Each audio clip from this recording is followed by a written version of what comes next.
Om Namo Bhagavate Vāsudevaya.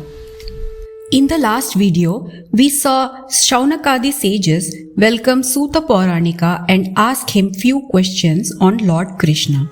Suta Pauranika was transported with joy to hear these questions and commenced his discourse. In the first 3 shlokas, he prostrates his guru, Sri Shukadeva, as it is from Sri Shukadeva he had heard Bhagavatam. When Sri Shuka narrated Bhagavata to King Parikshit, there were many other sages present there. Suta Pauranika was one among them who listened to Bhagavatam from Sri Shuka. So as Sri Shuka is his guru, he offered his obeisances to him with this first shloka which says, Yam pravrajantam anupetam apeta krityam, which means when Sri Shuka was going away to take up sannyasa, leaving home without undergoing reformation by sacred thread or upanayanam. Generally, a man is born as an ordinary being, and by the purification processes of upanayana, he is said to be born for the second time. In this way, a man becomes twice born, or a dvija. After qualifying as a Dvija, one may study the Vedas, and after becoming well versed in the Vedas, one becomes a Vipra. Sri Shuka did not undergo any such purification ceremonies because he was a liberated soul from his very birth. So when Sri Shuka was going away, his father Veda Vyasa was so agitated at the thought of separation from him, Virahakatara, that he called out, "Oh my son!" But Sri Shuka was so much engrossed in Brahman that he did not even hear the call of his father.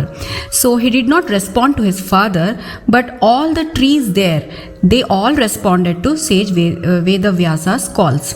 This is because Sri Shuka was a Jivan Mukta, and Jivan Mukta is everywhere, Sarva Vyapi. So the trees which were filled by his presence responded on his behalf.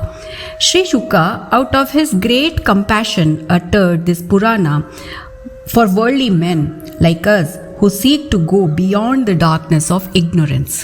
And then Suta Pauranika also prostrates Naranarayana, Sri Krishna, Goddess Saraswati, Goddess of speech, and sage Vyasa before starting the discourse.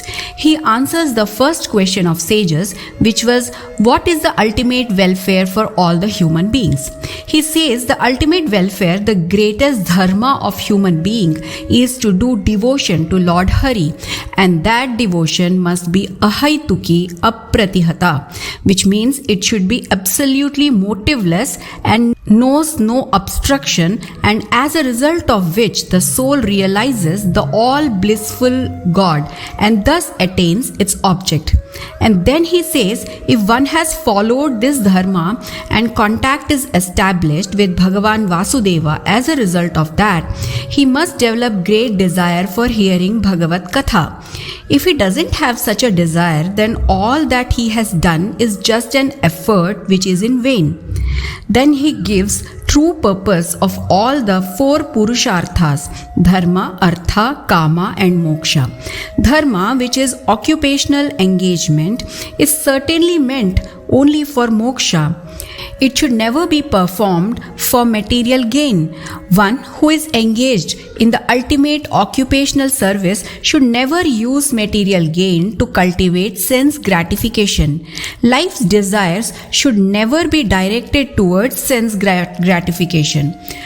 One should desire only for a healthy life or self-preservation, since a human being is meant for inquiry about the absolute truth.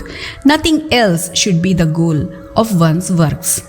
And then he says the wise one called that undivided single truth by 3 names: Brahmeti, Paramatmeti, Bhagavaniti Shabdyate. That is, Jnanis call it as Brahman, the yogis call it as Paramatma, and Bhaktas call it as Bhagavan. But it is the same undivided truth.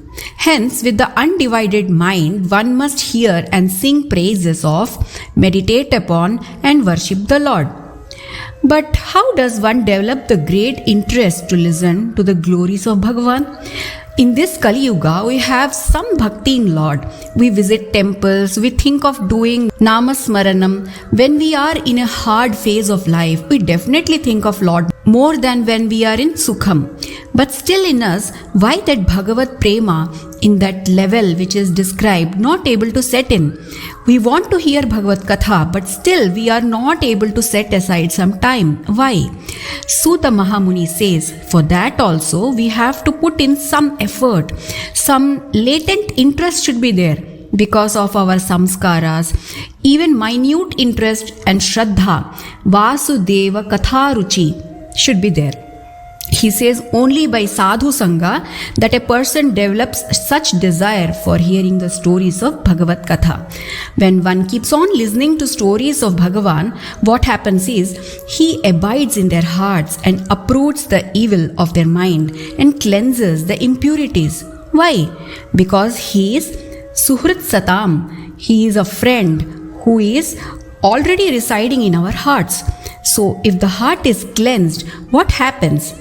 Rajas and Tamas vanishes and Sattva is established. In this way, one is rid of all worldly attachment through loving devotion, and the mind is filled with delight.